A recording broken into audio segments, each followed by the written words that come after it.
Hello students. आज का ये केमिकल रिएक्शन का लास्ट क्लास है।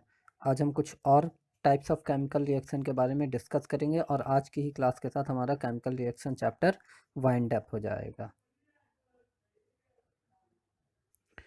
आज के टाइप्स ऑफ रिएक्शन का फर्स्ट टॉपिक है अवक्षेपण अपक्रिया, प्रेसिपिटेशन रिएक्शन। आज का पहला टॉपिक है। इससे पहले भी हम प्रेसिपिटेट अवक्षेप के बारे में पढ़ चुके हैं। ये क्या होता है?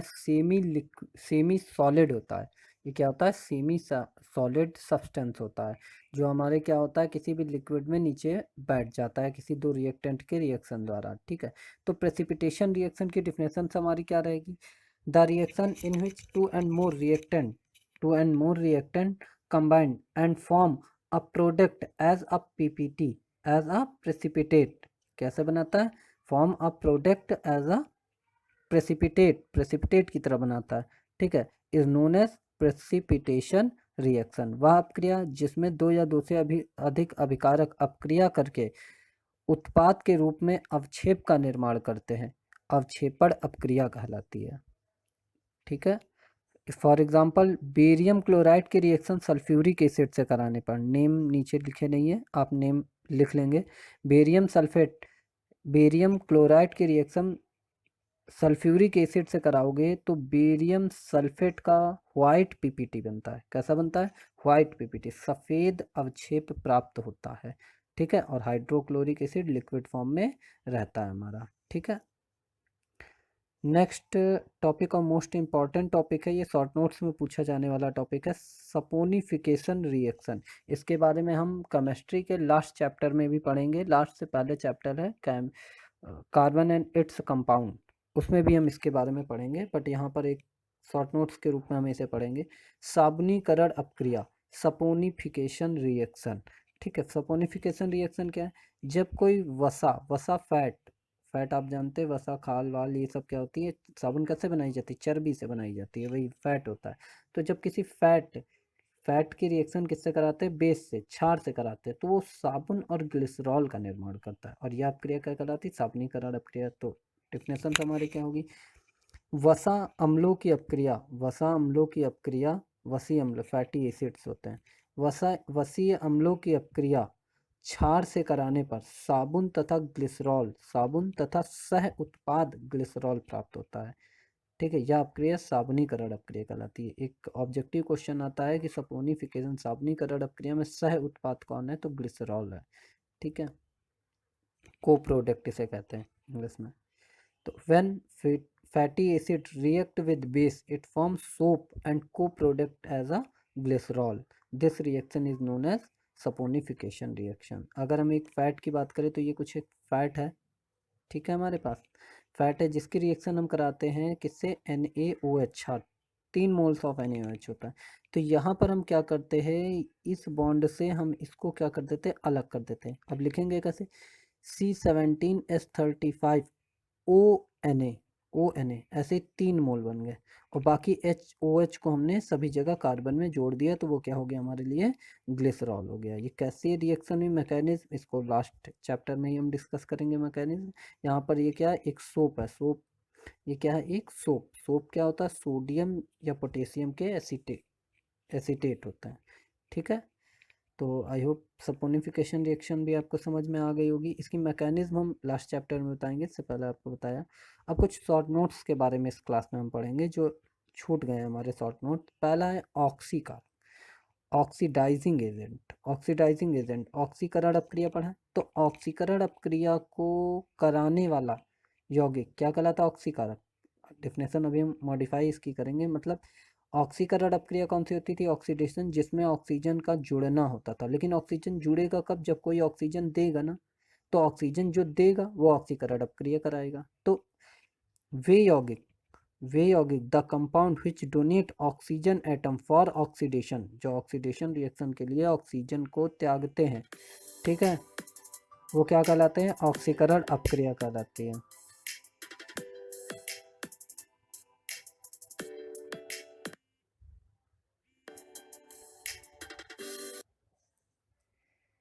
सॉरी, डिस्टर्ब हो गया बीच में। The compound which donate oxygen atom for oxidation reaction is known as oxidising agent. क्या कहलाता है ये? ऑक्सीडाइजिंग एजेंट कहलाता है। ठीक, ऑक्सीडाइजिंग एजेंट कहलाता है। वह यौगिक जो ऑक्सीकरण अपक्रिया के लिए ऑक्सीजन को त्यागता है, ऑक्सीजन को त्यागे जिससे ऑक्सीकरण हो जाए, वो क्या कहलाता है? ऑक्सीकारक कहलाता है। फॉर एग्जाम्पल, एक सेकंड, ये बार बार डिस्टर्ब हो रहा है, सॉरी, आज कॉल की वजह से काफ़ी डिस्टर्ब हो गया। वह यौगिक जो ऑक्सीकरण अपक्रिया के लिए ऑक्सीजन परमाणु को त्यागता है, वो क्या कहलाता है? ऑक्सीकारक कहलाता है। फॉर एग्जांपल, यहाँ Zn के H2O से रिएक्शन कराते हैं तो ZnO बनता है। यहाँ पर आप देखें, Zn में ऑक्सीजन जुड़ा तो यहाँ पर क्या हुआ? ऑक्सीकरण हुआ, ऑक्सीडेशन रिएक्शन हुई। कौन सी रिएक्शन हुई? ऑक्सीडेशन रिएक्शन हुई। तो ऑक्सीजन एटम कहाँ जुड़ा? Zn में, लेकिन मिला कहाँ से उसे? H2O से मिला, इसलिए H2O क्या है? ऑक्सीकारक, ऑक्सीडाइजिंग एजेंट हुआ। शॉर्ट नोट्स का हमारा सेकंड टॉपिक है रिड्यूसिंग एजेंट। जैसे ऑक्सीडेशन ऑक्सीडाइजिंग एजेंट था, वैसे रिड्यूसिंग एजेंट अपचायक। अपचायक क्या होता है? अभी वहाँ पर हमने पढ़ा ऑक्सीकारक क्या होते थे? जो ऑक्सीकरण अपक्रिया के लिए ऑक्सीजन परमाणु त्यागता। लेकिन रिडक्शन क्या था? रिडक्शन क्या? हाइड्रोजन का जुड़ना। तो रिड्यूसिंग एजेंट क्या होगा? वह यौगिक जो अपचयन के लिए हाइड्रोजन परमाणु को त्यागता है, वो क्या कहलाता है? रिड्यूसिंग एजेंट कहलाता है। वह यौगिक जो अपचयन के लिए हाइड्रोजन परमाणु को त्यागता है, अपचायक कहलाता है। The compound which donate hydrogen atom for reduction is known as reducing agent. For example, Zn की HCl से रिएक्शन करा तो ZnCl2 बन गया, लेकिन यहाँ पर H क्या हुआ? H में रिड्यूस हो गया। तो H को डबल H2 बनाने के लिए HCl से ही तो H मिला, तो HCl क्या है? यहाँ रिड्यूसिंग एजेंट है। क्या? रिड्यूसिंग एजेंट है। ठीक है, H2 के लिए रिड्यूसिंग एजेंट यहाँ पर कौन है? HCl। ठीक है, और आज की क्लास का लास्ट टॉपिक और इस पूरे चैप्टर का लास्ट टॉपिक है रेंसिडिटी, विकृत गंधिता। ठीक है, क्या है? बेसिकली हमने घरों पर देखा है कि खाने को अगर कुछ समय तक खुला छोड़ दिया जाए तो उससे एक अनप्लेजेंट स्मेल का मतलब बदबू या दुर्गंध आने लगती है। उसे क्या कहते हैं? विकृत गंधिता। इस प्रक्रिया को विकृत गंधिता कहते हैं। तो इसको केमिस्ट्री के लैंग्वेज में चेंज करेंगे। व्हेन फैट, खाना क्या है? एक तरीके का फैट है, फूड। ठीक है, फैट है। व्हेन फैट लीव्स समटाइम्स, ठीक है, sometimes it gives unpleasant smell. ठीक, this process is known as rancidity. खाने को खुला या वसा को खुला छोड़ देने पर उससे एक विकृत दुर्गंध आने लगती है। इसे क्या बोलते हैं? विकृत गंधिता कहते हैं। इसका मेन रीजन क्या है?